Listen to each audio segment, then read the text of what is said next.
29 de octubre de 1999. La policía del norte de Montreal acude a una vivienda en una tranquila ciudad turística. Al cruzar la entrada, encuentran a la víctima de una agresión brutal. La encontraron alrededor de la 1 de la madrugada. La habían golpeado, apuñalado y agredido sexualmente. La policía no tarda en descubrir que el sospechoso actúa en las afueras y ataca a mujeres que viven solas. Basándose en el número de víctimas, muchos lo consideran el peor asesino en serie de Canadá. Estamos hablando de un hombre que podía hacerse pasar por una persona normal y corriente, pero con unos patrones de conducta que provocaban incidentes trágicos, muy trágicos. De costa a costa, muchos canadienses eligen vivir en barrios residenciales o ciudades dormitorio. Sus hogares se convierten así en un refugio lejos de la gran ciudad. Sin embargo, en 1999, estos reductos de paz en las afueras de Montreal se convierten en el coto de caza para uno de los criminales más violentos de Canadá, conocido por muchos como el asesino de la caja de herramientas. Octubre de 1999. El día sigue su curso para los habitantes de Senneville, Quebec, una pequeña población al oeste de la isla de Montreal. Con un bajo índice de crímenes violentos, es una zona sin complicaciones para la policía. Senneville tendrá unos 500 habitantes, 1000 a lo sumo. Es un pueblo muy pequeño y tranquilo. Nunca ocurre nada raro por ahí. No oyes que haya pasado gran cosa. Anna Arnold es una mujer de 59 años que reside en Senneville. Aunque ahora vive sola, mantiene una estrecha relación con su marido Robert y su hija Sarah. Lo mejor de mi madre era sin duda su capacidad de divertirse y ser espontánea. Podía entretenerse con cualquier cosa. Le gustaba hacer arreglos florales, pintaba, le gustaba el arte. Siempre le había gustado. Vivía en una casa apartada del camino principal, lejos de la carretera. Era un lugar aislado, íntimo. Por cualquier ventana desde la que miraras, veías árboles. 14 de octubre de 1999, 3 de la tarde. Anna Arnold lleva a su perro Trooper al veterinario. Ha notado que tiene un bulto en el costado y está preocupada por su salud. Al veterinario no le gustó el aspecto que tenía aquello. El doctor le dijo que habría que extirparlo. Le preocupaba que pudiera ser cáncer. Después de la visita, Anna y Trooper regresan a su apartado hogar junto al río. Mi padre la llamó desde el trabajo y vio que estaba muy afectada. Yo la telefoné a las 5:30 y estuvimos hablando un rato. Noté que había estado llorando. Fue un duro golpe. Mi padre y yo le dijimos que no se preocupara. Operaríamos a Trooper y todo saldría bien. El sol se pone sobre la isla de Montreal. Poco después, un vehículo se acerca de manera inesperada al hogar de Anna Arnold. 15 de octubre.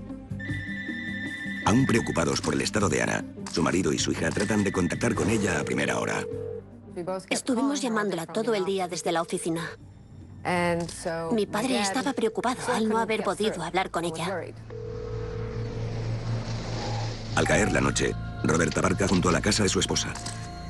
El coche de Sarah sigue en la entrada y las luces de la casa están encendidas. Salió del coche y miró por todos los rincones de la casa.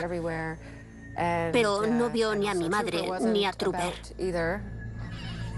Robert encuentra a Trooper detrás de la puerta cerrada de una habitación y se da cuenta de que algo raro puede haber pasado. Cuando entró en la habitación de invitados donde estaba Trooper, mi padre vio el bolso de mi madre. El monedero y las tarjetas no estaban en su sitio y había monedas esparcidas por la cama. Cada vez más preocupado, Robert decide buscar en el patio. Y allí, cerca del jardín, realiza el macabro descubrimiento. Su esposa Anna está muerta. La encontró nada más salir del porche cubierto donde solíamos sentarnos. Había un parterre triangular con flores y allí estaba ella, boca abajo sobre las flores. En menos de una hora, la policía de Montreal llega al lugar. Entre ellos está el experto forense Jean-Paul Monnier. Jean-Paul Monnier era un experto forense, uno de los mejores de la época. Sacó fotografías de la escena del crimen y de todo lo que había. Eso pueden llegar a ser 350 instantáneas. Los investigadores observan arañazos alrededor del cuello y el rostro de Anna, junto con varias heridas graves en la cabeza. La habían golpeado en la cabeza con una pesada maceta de cemento. La búsqueda de huellas dactilares no da resultados, pero la policía consigue reconstruir la posible agresión. Lo más probable es que atacaran a la señora Yarnall en el baño, puesto que encontramos sus gafas en el lavabo. Suponemos que ella trató de zafarse de su agresor y corrió huyendo de él. Una vez fuera, el hombre la atrapó y cogió lo que tenía más a mano. Primero la estranguló y la golpeó en la cara. Después encontró la maceta con la que le aplastó la cabeza y volvió a entrar en la casa. Allí vació el monedero y se llevó las tarjetas de crédito. Parecía un robo, pero el asesinato había sido demasiado salvaje. La había golpeado en la cabeza con una maceta. Mientras tanto, la policía lleva a Robert a la comisaría para interrogarlo. Su hija Sarah aún no está al tanto de la noticia. Mi padre me llamó alrededor de la medianoche. Yo ya estaba preocupada. Le pregunté qué había pasado, pero él simplemente me dijo que fuera a la comisaría de St. Charles. Cuando llegué no entendí lo que estaba pasando. Mi padre estaba en una de las salas, pero no me dejaron hablar con él. En su lugar me llevaron a otro cuarto y empezaron a hacerme preguntas sobre mi madre y mi padre. Al final, dejaron caer que la habían asesinado. Yo les pregunté qué querían decir con eso. ¿Cómo era posible? Creo que la mente se me quedó en blanco. Eso no podía estar pasando. ¿Cómo sabían que la habían matado? Eso no es como tener un accidente de coche. No es algo que suela pasar.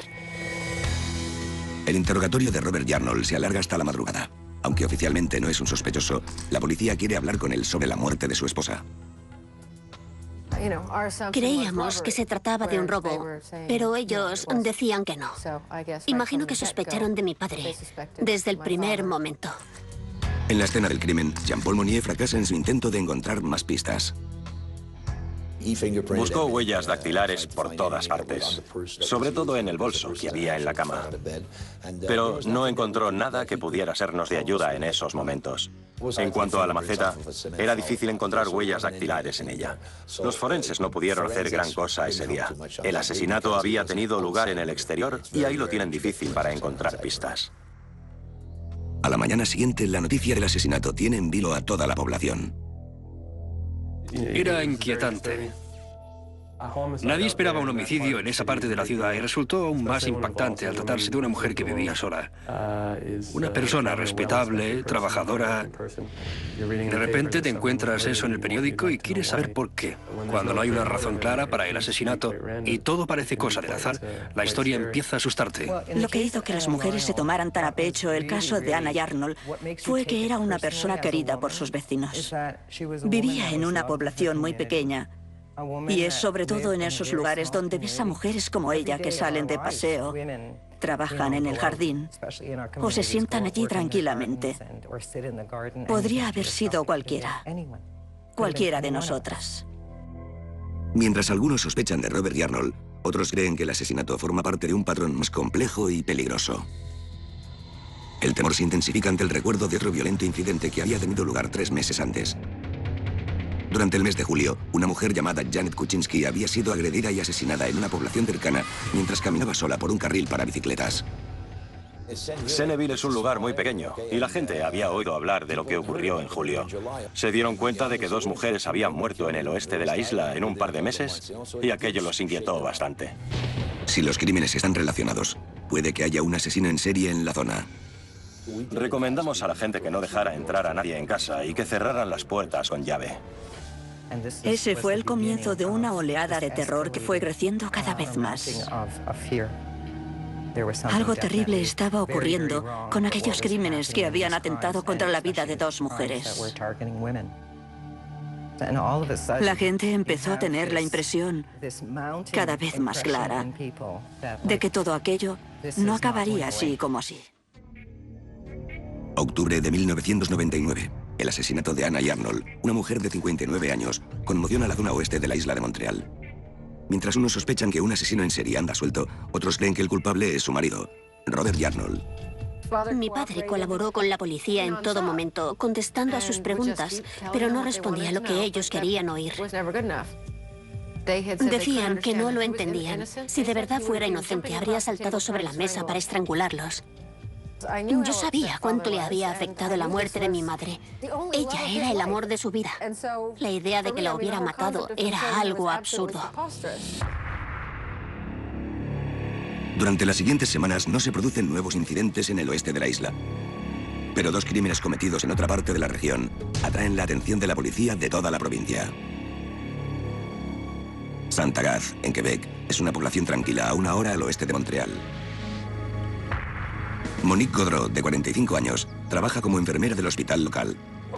El 29 de octubre, 2 semanas después del asesinato de la señora Yarnall, Monique no se presenta a trabajar.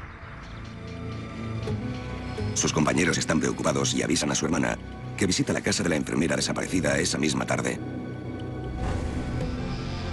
Un terrible espectáculo la espera dentro. Su hermana Monique está muerta. La violencia empleada conmociona incluso a los veteranos más curtidos. La habían golpeado de forma brutal, apuñalado varias veces y agredido sexualmente. Estaba claro que nos enfrentábamos a un hombre trastornado, un verdadero enfermo mental. La había apuñalado 55 veces, algo ridículo. Si lo hizo es porque obtenía placer de ello. Con manchas de sangre por todas partes, la policía llama a la bióloga Jacinthe Prévost para que les ayude a buscar pistas. Jacinthe trabaja codo con el fotógrafo forense Jean-Martin Réau. Encontramos a la señora Gaudreau en su habitación, con sangre por todas partes.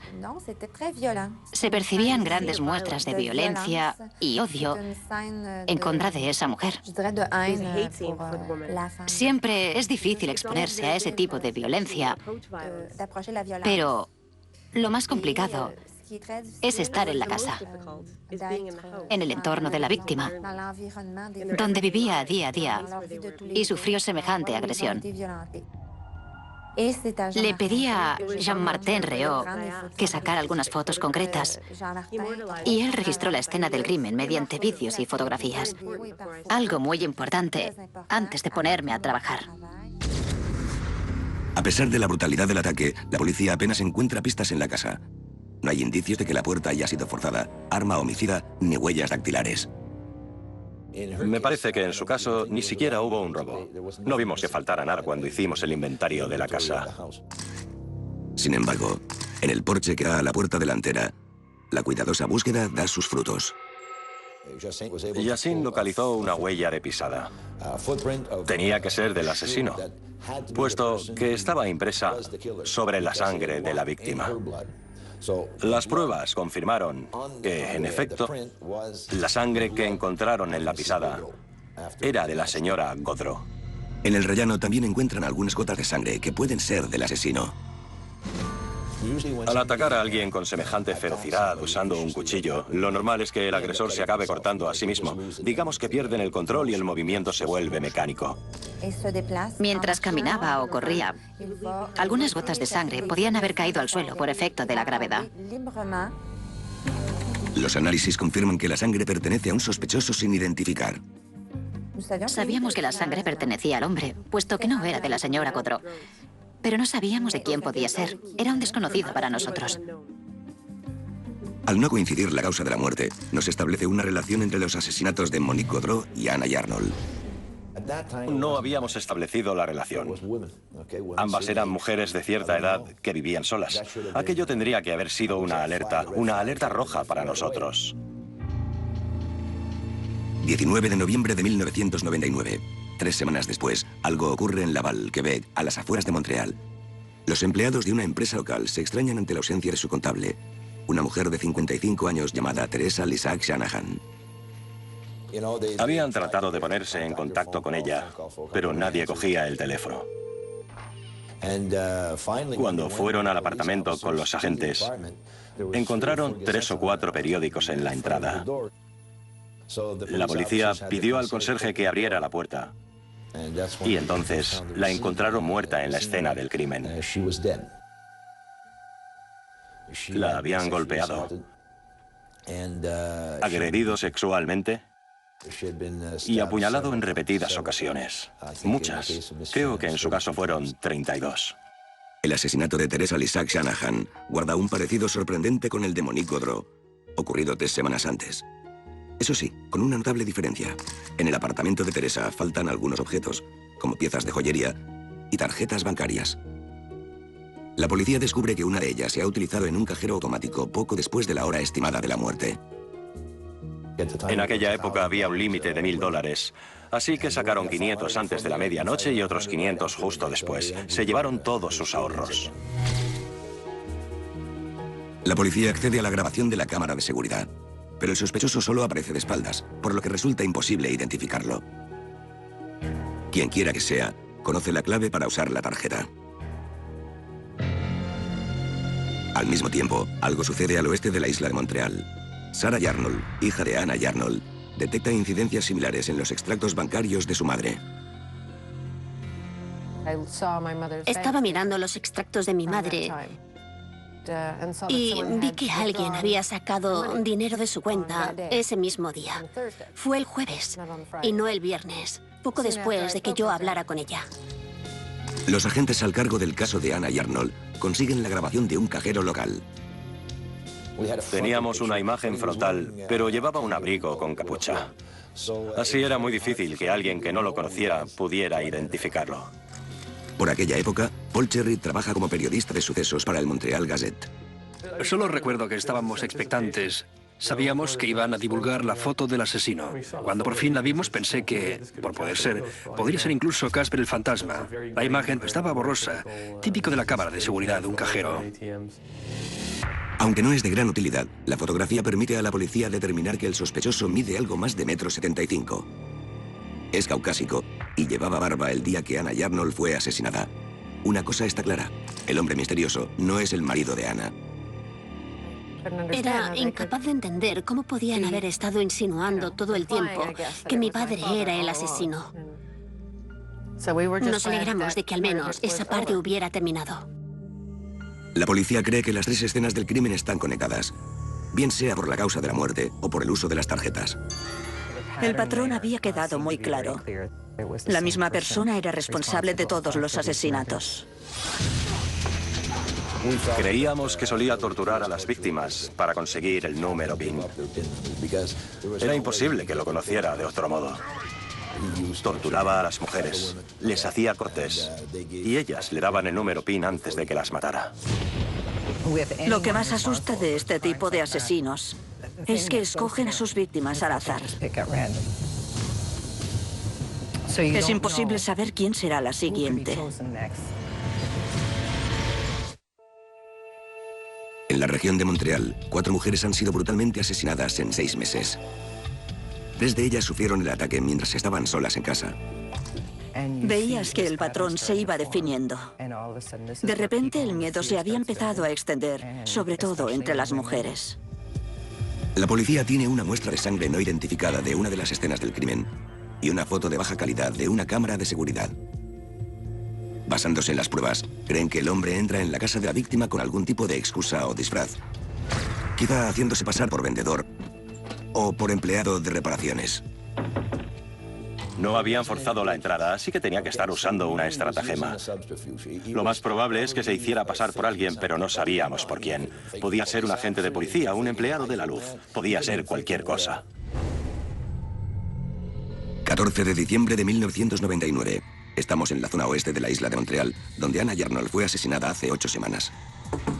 En el barrio residencial de Bay-d'Urfé, un hombre se acerca a una de las grandes viviendas. Cuando una mujer abre la puerta, le explica que está trabajando en el patio de un vecino y le ofrece sus servicios. La mujer lo consulta con su marido y finalmente deciden rechazar la oferta. El hombre se marcha. Calle abajo, Mary Elizabeth Glenn, de 50 años, vive sola en una casa al lado del río. Trabaja como artista gráfica, es extrovertida, activa y todo el barrio la conoce. El mismo hombre que había ofrecido sus servicios a unos vecinos se acerca a su casa ese mismo día.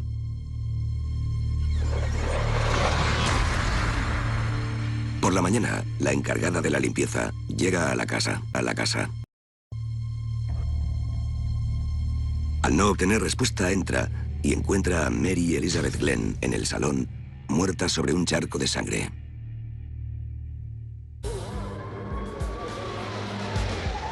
Otra vez lo mismo. Recibimos la llamada, fuimos a la escena del crimen y la encontramos en el interior de la casa. La habían golpeado, apuñalado y agredido sexualmente. La policía se presenta acompañada del fotógrafo forense Jean-Paul Monnier y la bióloga Yacine Prévost. Encontramos a la señora Glenn en el suelo de una sala de estar muy grande. Estaba vestida y le habían propinado un golpe con un objeto romo en la cabeza, además de varias puñaladas. Después de sacar fotos y grabar algunos vídeos de la escena del crimen, comenzamos a analizar las manchas y la proyección de la sangre. Tras estudiar la dispersión de la sangre, Yacine reconstruye lo que ocurrió en el ataque.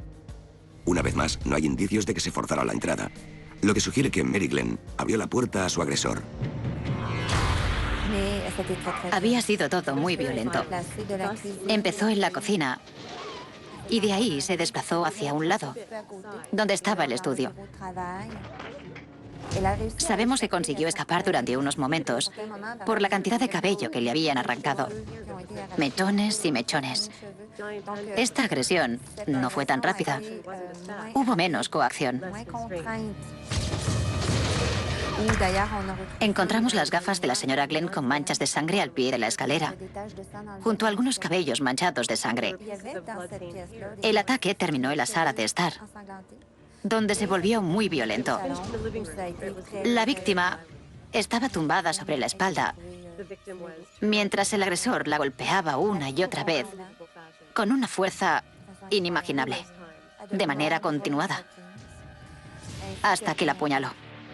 Sobre el rastro de sangre, Yacine Prévost encuentra unas pisadas apenas visibles que difieren de las que se descubrieron en la casa de Monique Gaudreau 6 semanas antes. Seguimos los movimientos que hizo el agresor, basándonos en los zapatos ensangrentados. Así fue como descubrimos que había retrocedido sobre sus pasos hasta la cocina.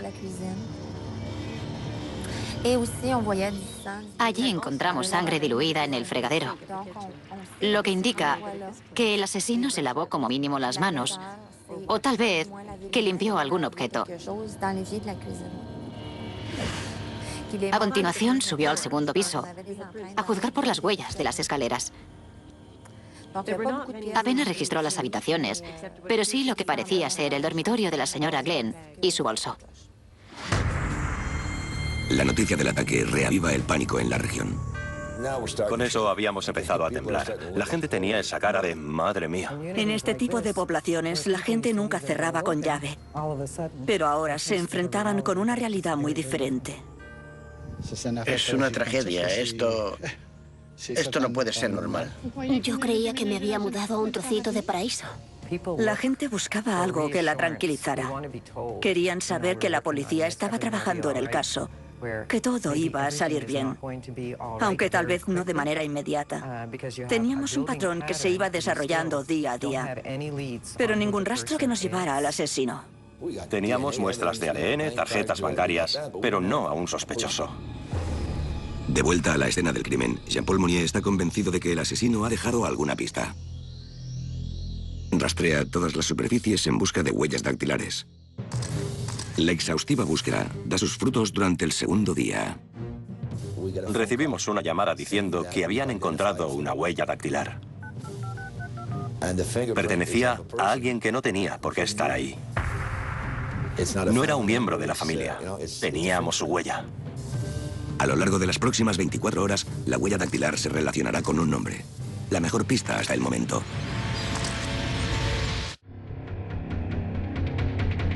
...16 de diciembre de 1999. Un asesino ha extendido el terror por todas las poblaciones al oeste de la isla de Montreal. Su última víctima es Mary Glenn, una mujer de 50 años, en cuya casa se ha encontrado una huella dactilar. Lo sé, porque me comentaron que les había costado mucho analizar la huella. Jean-Paul Monnier tuvo que trabajar durante horas antes de poder buscarla en la base de datos.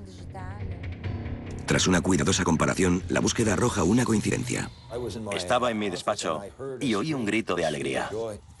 Algo me decía que teníamos a un sospechoso. La huella encontrada en casa de Mary Glenn pertenece a un hombre de 44 años llamado William Fife. Esto no significaba que la hubiera matado. Solo lo identificaba como alguien que había estado en la casa. Ni siquiera significaba que estuviera presente durante el asesinato, puesto que no estaba ensangrentada. La huella estaba en el marco de la puerta, pero ¿qué hacía ahí? Ahora teníamos a alguien a quien hincarle el diente, ¿me entiendes? Tienes que investigar en su vida, así que lo haces y tratas de descubrir quién es. La policía no tarda en descubrir que William Fife cumplió condena en los 70 por un allanamiento de morada y robo. Desde entonces ha estado haciendo arreglos caseros por temporadas. Un trabajo que le da la oportunidad de entrar en casas ajenas. Descubrimos que había estado casado y tenía un hijo. Había frecuentado a bastantes mujeres desde entonces y descubrimos que se llevaba bien con la mayor parte de la gente. Podía hacer trabajos peculiares y era un buen pintor. Sabía reformar una casa, ese tipo de cosas. Aunque William Fife vivía hasta hace poco en un pueblecito al norte de Montreal, su paradero es ahora desconocido. La cuestión era qué hacer. Si publicábamos la información, Fife huiría asustado antes de que pudiéramos localizarlo y nunca más sabríamos de él. Por otra parte, ¿lo importante no es proteger a la gente? ¿No es eso lo que merecen? Aquello desembocó en reuniones de varias horas. Recuerdo reuniones y reuniones y más reuniones. Los miembros del organismo que yo dirigía presionaron a la policía para que publicara la información. Decidieron darnos algunas horas de margen para que lo encontráramos, pero cuando el plazo concluyera, hablarían con el periódico. Ese mismo día la policía consigue una pista de una exnovia de Fife. La mujer les dice que el sospechoso puede estar en casa de su madre, una vivienda apartada en las afueras de Barrie, Ontario, a 650 kilómetros al oeste de Montreal. Lo comprobamos con nuestro centro de verificación y descubrimos que Fife era el dueño de un vehículo, un Ford Ranger de color azul. Cuando descubrimos que su madre vivía en Ontario, transmitimos esa información a la policía provincial. El encargado de seguir la pista es el inspector Jim Miller, de la Policía Provincial de Ontario. Fui a trabajar y formé un equipo que se encargaría del caso. Me dieron una dirección en la que tal vez pudiera encontrarlo con su madre. Ella vivía sola en las afueras, en una especie de granja antigua. La casa se encontraba al final de un camino de gravilla. A cierta distancia era difícil de ver. Distinguimos algunos vehículos en la entrada, aunque no podíamos asegurar de qué clase eran. Uno de ellos parecía una camioneta de pequeño tamaño. Precisamente lo que estábamos buscando. Con matrícula de Quebec. El vehículo estaba registrado a nombre de William Fife y me parece que constaba una dirección de Montreal. Nos retiramos por el momento y nos quedamos aguardando en la zona. Una vez lo localizamos, y teniendo en cuenta que era sospechoso de 4 homicidios, fue un alivio saber quién era y tener identificada a esa persona. Lo íbamos a tener vigilado 24 horas al día, hasta que tuviéramos las pruebas necesarias para arrestarle, de modo que no pudiera matar a nadie más. Con Fife bajo vigilancia, los investigadores de Quebec se trasladan al oeste. En ese momento difunden la información que tienen, con la esperanza de atraer testigos u obligar al sospechoso a hacer un movimiento en falso. Publicamos su imagen en el periódico. Revelamos que el señor Fife era sospechoso de 4 asesinatos y que teníamos una orden de arresto contra él. La buena noticia es que el caso de estas 4 mujeres había trascendido al ámbito nacional, por lo que apareció en las noticias. Mientras estaba bajo vigilancia las 24 horas del día, el señor Fife hizo algunas cosas. Salió de la casa de su madre para ir a Toronto. Allí buscó un ejemplar del National Post y algún otro diario. Incluso hizo un encargo para obtener un periódico en Montreal. Quería saber qué demonios estaba pasando, si estaban hablando de sus asesinados. 21 de diciembre de 1999. Después de 3 días viendo su nombre en los periódicos, William Fife hace algo sospechoso. Estaba conduciendo por la ciudad de Barrie y pasó por detrás de una iglesia. Uno de los agentes encargados de vigilarlo lo vio tirando algunos objetos allí mismo. Había uno de esos contenedores donde se entregan cosas a beneficencia. Él dejó 3 pares de zapatillas fuera del contenedor. Tenemos algunas fotos que lo confirman. Después se marchó. El agente cogió inmediatamente todo lo que Fife había tirado. En las zapatillas había manchas que parecían de sangre. Era una sustancia roja. 22 de diciembre de 1999. Con los agentes de Montreal ya en la región, la policía decide arrestar a William Fife. Lo siguen hasta una gasolinera y esperan a que salga. Aparecimos allí. Aparcamos cerca de su camioneta. Y lo vimos salir del bar de carretera. Fife se dirigió al vehículo. Y cuando estaba abriendo la puerta para subirse, los agentes se acercaron a él. William Fife es arrestado por el asesinato de Mary Elizabeth Glenn. No opuso ninguna resistencia y le preguntó a uno de los policías por qué no le disparaba. Es lo único que dijo entonces. ¿Por qué no le disparábamos? El señor Fife fue llevado ante el destacamento que teníamos en Barrie y allí fue interrogado por los agentes de homicidios de Montreal. Estuvo fumando durante el interrogatorio. Estaba muy enfadado y desconectó la cámara en 2 o 3 ocasiones. Era un hombre muy arrogante y frío como el hielo. Nos dijo que hiciéramos lo que tuviéramos que hacer y pidió ver a su abogado un par de veces. También nos acusó de no tener pruebas. Dijo que lo probáramos si podíamos y que no quería decir nada más. No es que llegáramos muy lejos esa noche. Mientras William Fife se niega a confesar, la policía pone a buen recaudo sus colillas para realizar una prueba de ADN. En esos precisos momentos, los agentes analizan la furgoneta, registran la casa de su madre y envían las zapatillas al laboratorio para analizarlas.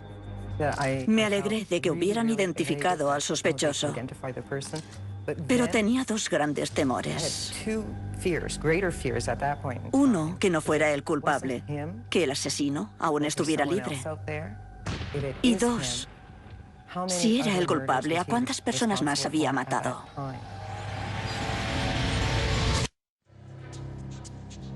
...22 de diciembre de 1999. La policía de Montreal ha arrestado a William Fife, un hombre de 44 años. Además de ser sospechoso del asesinato de Mary Elizabeth Glenn, puede estar conectado con una serie de brutales asesinatos en la región. La noticia del arresto ayuda a reducir el temor de la población, sobre todo en la aterrorizada parte oeste de la isla. La gente leyó los artículos en plena Navidad. Creo que reaccionaron ante ellos y se sintieron aliviados al ver que habían identificado a alguien. Aunque William Fife defiende su inocencia, las pruebas en su contra aumentan con rapidez. En el laboratorio provincial, la bióloga forense Jacinthe Prévost descubre que las manchas de las zapatillas son de sangre humana. Asimismo, se observan restos en varias prendas de vestir que había en casa de la madre. Tuve que analizar 3 pares de zapatillas, un sombrero y algunas servilletas con manchas de sangre, así como varios objetos. En total, unos 10 o 15. Al terminar, fui a la comisaría y les dije que sí, que había detectado presencia de sangre en alguna de las piezas. Era sangre humana. En las siguientes semanas, Jacinthe sitúa al asesino en la escena de sus crímenes. En el caso de Anna Yarnall, se observan restos de su sangre en la ropa de Fife.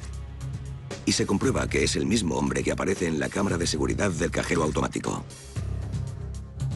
Si tú o yo miramos la fotografía, no tendremos la menor idea de quién es, porque no conocemos a esa persona. Pero al enseñársela a conocidos del señor Fife, enseguida lo reconocieron. Por eso lo supimos. En cuanto al asesinato de Monique Godreau, una de las zapatillas del sospechoso tiene el mismo diseño que la pisada que se encontró en el porche, y las gotas de sangre que había junto a ella contienen su ADN. En el caso de Teresa Lissac Shanahan, uno de los anillos desaparecidos se encuentra entre las posesiones de Fife. Para terminar, la huella encontrada en el hogar de Mary Elizabeth Glenn y que había arrojado luz sobre el caso, se reforzó con otros 2 descubrimientos. Una pisada que encaja con las zapatillas del sospechoso y restos de sangre de la víctima en su ropa.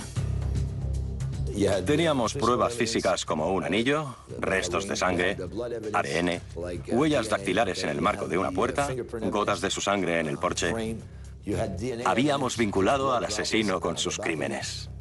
Todo se fue al garete para él. No tenía escapatoria. En esos momentos, la policía había empezado a investigar todos los asesinatos sin resolver que habían tenido lugar durante los últimos 25 años en Quebec, sobre todo en el área metropolitana de Montreal. Mientras tanto, recibimos la llamada de un hombre del pueblo de Mont-Royal. Dijo que se llamaba Scatolon y nos explicó que conocía al señor Fife porque había jugado al hockey con él hacía casi 20 años. Lo más curioso es que su madre había sido asesinada en su casa. La misma casa que Fife había pintado. El señor Scatolon se preguntaba si no tendría alguna relación. Han pasado casi 20 años desde el asesinato de Giselle Scatolon, pero aún se conservan muestras de ADN de la investigación. Al analizarlas, se comprueba que encajan con el ADN de William Fife. Podemos asegurar que ha cometido esos crímenes. Los detalles que nos dio no dejan lugar a dudas. Lo que parecía un incidente de 1999 resultó haber estado ocurriendo desde hacía mucho tiempo. 21 de septiembre de 2001. Abrumado ante las pruebas en su contra, William Fife se retracta y se declara culpable de los 5 cargos de asesinato. Es condenado a cadena perpetua, sin posibilidades de libertad condicional en 25 años.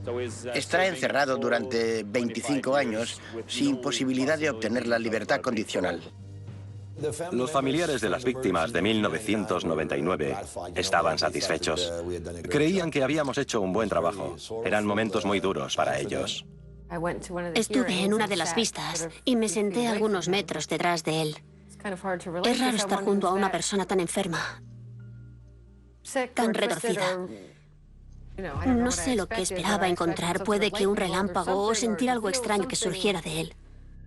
Pero no hubo nada de eso. Solo vi a un hombrecillo patético sentado en el banquillo. Aunque admite ser culpable de los 5 asesinatos, William Fife niega cualquier relación con la muerte de Janet Kuczynski, la mujer asesinada 3 meses antes que Anna Yarnall. No tardará mucho en señalar su relación con otra serie de crímenes sin resolver. Durante los meses posteriores a su entrada en prisión, surge un historial criminal mucho peor de lo que cualquiera habría imaginado. En 1999, solo habíamos visto la punta del iceberg, hasta que todo lo demás empezó a aflorar. William Fife confiesa ser el autor de otros 4 salvajes asesinatos. En 1979, violó y asesinó a una mujer de 55 años llamada Suzanne Bernier. Y en menos de un mes, había matado a Nicole Raymond, de 26 años. En 1987, Louis Blanc-Poupart había muerto a manos de Fife, después de recibir 17 puñaladas. Y 2 años más tarde, sería el turno de una mujer de 44 años, Pauline Laplante. Además de los 9 asesinatos, la policía también cree que Fife es culpable de una brutal serie de violaciones a mediados de los años 80. Teníamos a un fontanero que se dedicaba a agredir sexualmente a las mujeres del centro de Montreal. Llamaba a la puerta y decía que el dueño del edificio lo había llamado para reparar una cañería o algo similar. Las mujeres le dejaban pasar y él las atacaba. Eso fue en una época en la que estaba tranquilo. Necesitaba el sexo, pero no matar. Mientras confiesa, Fife describe sus crímenes en detalle, con total frialdad. Sin embargo, la conversación cesa cuando se habla de los posibles motivos. Nos habría encantado que el señor Fife nos dijera por qué lo había hecho. ¿Por qué asesinó a 2 mujeres en el 79 y no volvió a hacerlo hasta el 87 y después hasta el 89? De repente, algo le ocurrió en el 99 y mató a otras 4 víctimas. ¿Qué razón había? ¿Por qué violó a esas mujeres entre el 84 y el 87, pero no las mató? Nos había dicho que en gran parte era por razones sexuales. Aquello lo excitaba. Pero cuando le preguntamos por qué las apuñalaba tantas veces, dijo que eso solo le incumbía a él. Nunca hemos sabido el porqué. Habíamos descubierto sus crímenes, pero no la causa de tanta brutalidad. A día de hoy, William Fife sigue recluido en una prisión de máxima seguridad de Saskatchewan. Es sospechoso de al menos otros 5 crímenes sin resolver. De confirmarse, se convertiría en el mayor asesino en serie de la historia de Canadá. Estoy segura de que hay más casos. Puede que William Fife los confiese algún día, o que la policía encuentre nuevas pruebas. No lo sé. Pero tengo claro que también es culpable de otros crímenes. No saldrá de la cárcel hasta que tenga 69 o 70 años, como mínimo. William Fife oculta más cosas de las que vemos ahora. Espero que no salga nunca de la cárcel. Esa es mi opinión. No creo que después de lo que ha hecho ese hombre vaya a cambiar. Pero quién sabe. Igual me equivoco. Creo que este hombre es un asesino a sangre fría. Estos son los datos que he recopilado sobre Fife. Es imposible olvidarse de alguien como él. Lo dejas todo a mano, porque quizás algún día se descubra algo más.